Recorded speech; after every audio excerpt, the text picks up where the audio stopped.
Oh, hey, hi.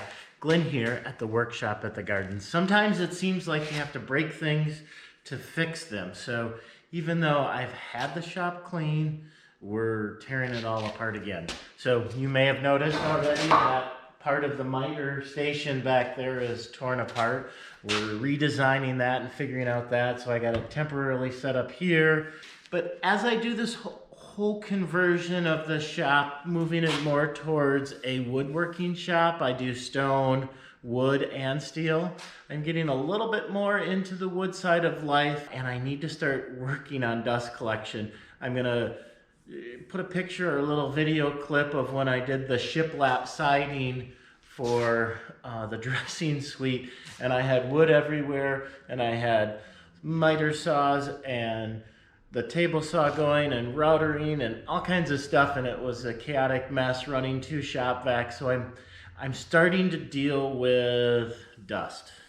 So sawdust. So this is going to be a little bit about Sawdust 101. I'm telling you right here, right now, I don't know a lot about it. I need to learn more. I need to start somewhere. So first of all, I'm going to ask if you've done a dust collection system of any size, type.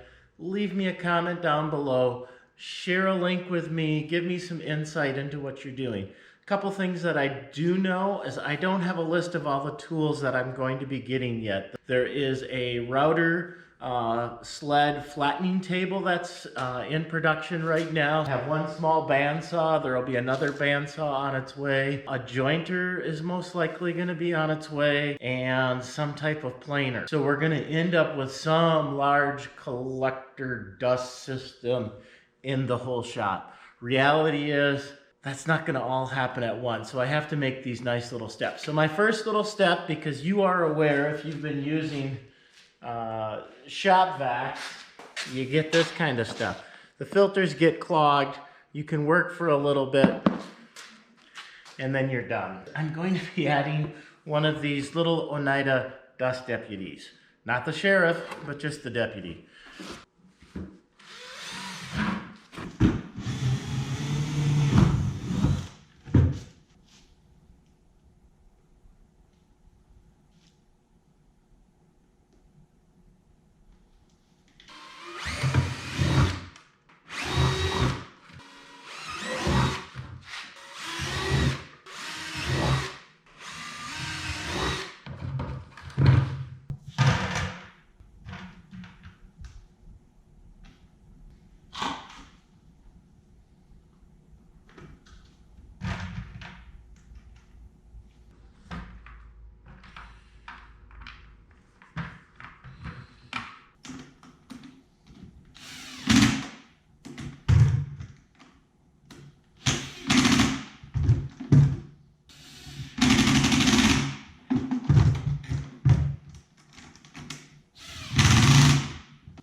All right, now that we have that attached to the top of our bucket, let's get the shop vac ready.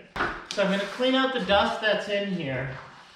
One thing about these air filters, if they are clogged, never use an air hose to blow them out. You can take a piece of wood and knock them a little bit. But when we're starting over like this, throw this away, get a new one. So I have a new filter here that we'll be putting in. They always send it with a new end cap.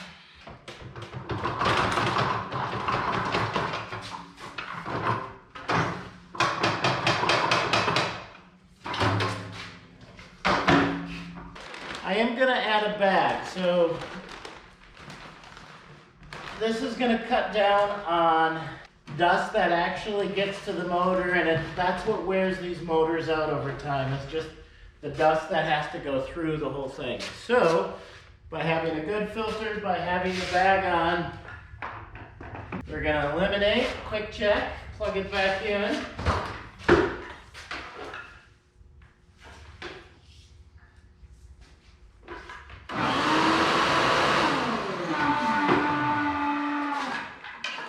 She's already tired.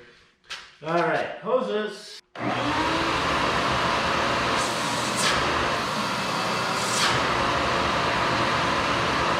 Gonna hook up a hose. What they say is sometimes you can get the rubber gaskets to hold it on. Just gonna give it a quick little test.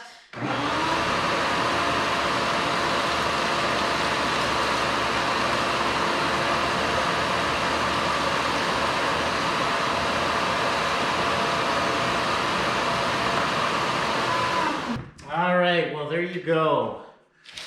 The first step in starting to organize the dust collection in the workshop here at the Gardens is underway. The Cyclone actually works pretty cool, all that is. It seems like it had a little bit more suction than before, probably because the filter's all cleaned and nice pulling in there, and we'll check that. So up next, most likely I will build some type of little stand for this to move it around in between the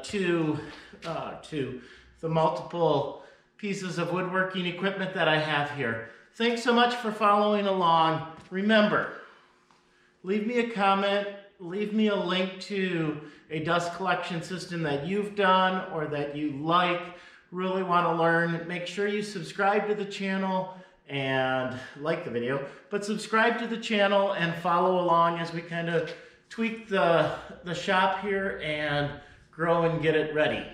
So thanks so much for watching, and we will catch you next time. Enjoy.